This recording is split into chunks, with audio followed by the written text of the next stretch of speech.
The drive to Nkima is only about 50 kilometres, but it takes about an hour and a half because the start of the drive is through city traffic and it doesn't thin out a lot until you get into the countryside. When you start the climb up to the Nkima Forest Lodge, you can see Entebbe Airport across the water. The lodge itself is a pretty simple design, just an open building with sort of a bar and reception at one end, a seating area and an open space that they set up for dining later in the day.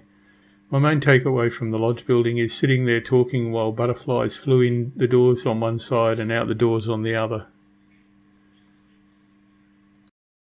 Our cabin was about 100 metres away from the lodge building through the forest. It was pretty nice, basic but comfortable, with our own shower and toilet at the back and a deck in the forest at the front. Keep running. Just take on the walk to our cabin. Just got to pick up a couple of bits and pieces. Just come back from Spoonbill cruise number 2. I didn't see a Shoebill cruise number 2. Didn't see one today. It would be a bit well, I suppose in one way it would be a good thing if you saw one every time, but cut through the bush here. Here we are at number 4. A bit further down the path there was quite an impressively large communal spider's web, which was populated with communal spiders. There are also other wildlife that cruise by on occasions, including this particular monkey that was looking through the window and some banded mongoose. Just finished our lunch and just over on the grass here is quite a big group of mongoose. So tick off other wildlife apart from cows.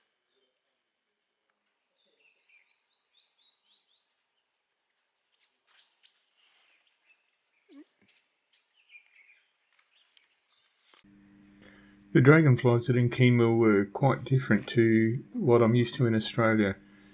Instead of the really fast turbocharged zipping around flight, they had a slow fluttering flight like damselflies. I tried to get some flying on the 360 camera and the RX10, but I wasn't able to.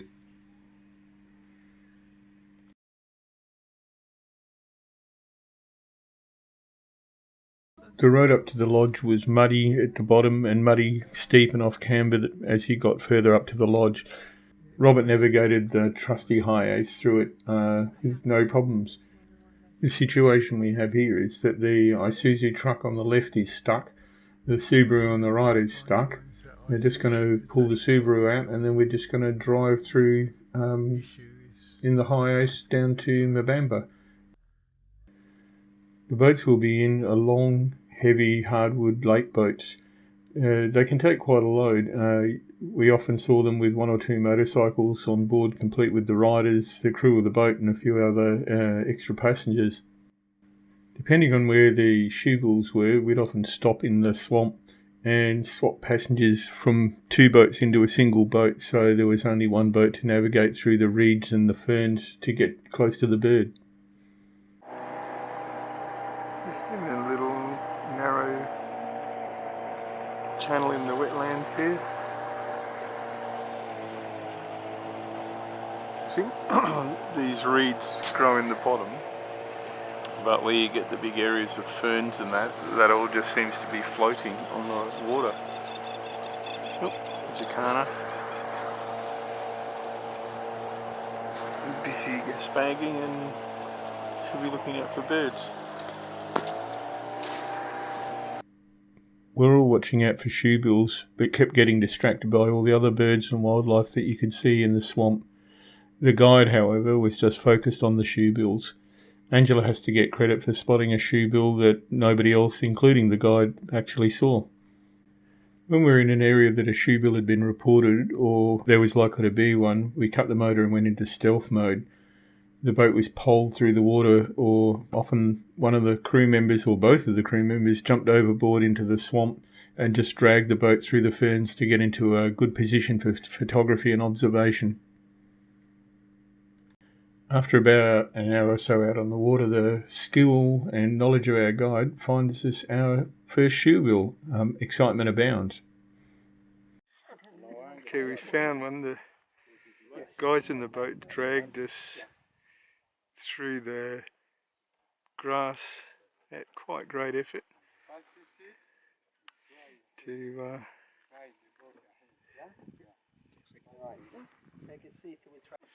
we've been able to move considerably closer.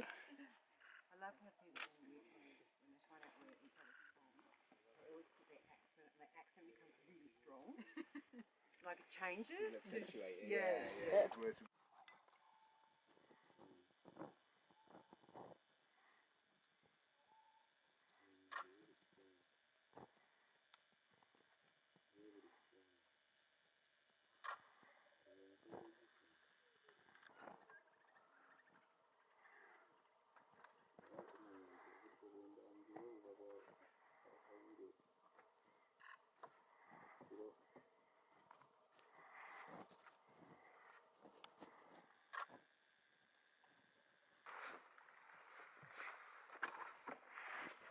We just had a go at a fish and missed.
We did 4 trips in total, and on one trip we didn't see a shoebill.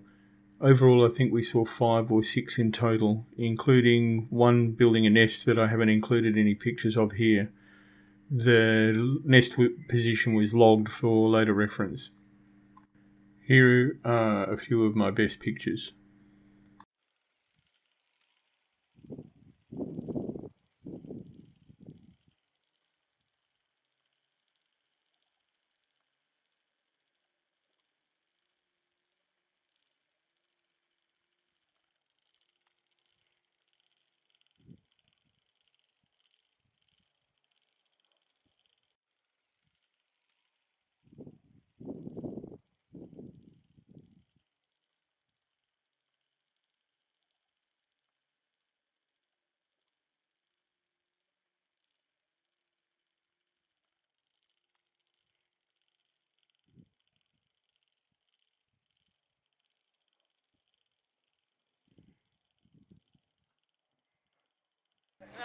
After a few hours out on the water, it was time to head back for lunch or dinner, depending on what time of the day it was. We had to navigate our way through the maze of channels back to Mabamba, pay the drivers and the crew, and head off back up to the lodge.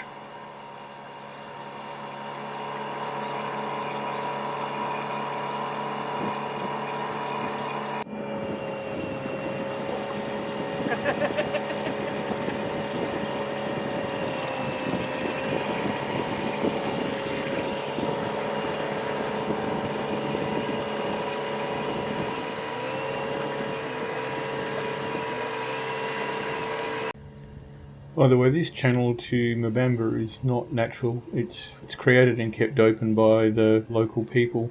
We often saw some of the fishermen working on keeping the edges trimmed. Once we were ashore and the accounts were settled for the day, We generally tipped the crew because of the effort they went to get out of the boat and drag us through the reeds to get into a good position for the birds. It wasn't easy work and they were soaking wet. If there was going to be another trip, the details were organised then, and then it was back into the trusty van and up the slippery, steep road to the lodge for lunch or dinner or whatever. Over a cold drink, I did mention drinks, didn't I? Photos were compared and techniques were discussed as we talked about how to get better results the next day. I can't show you the photos that Renato and Andy got, but here are some of the better ones I've got of the plenty of things there were to photograph besides shoebills.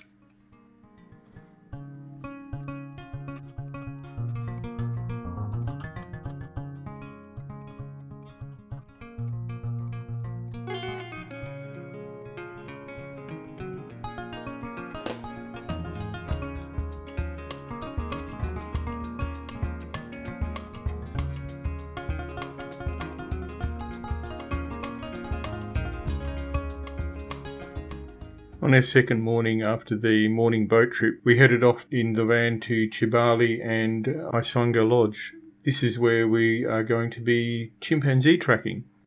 It's about 350 kilometres and it will take us the rest of the day over Uganda roads. That's for the next video though.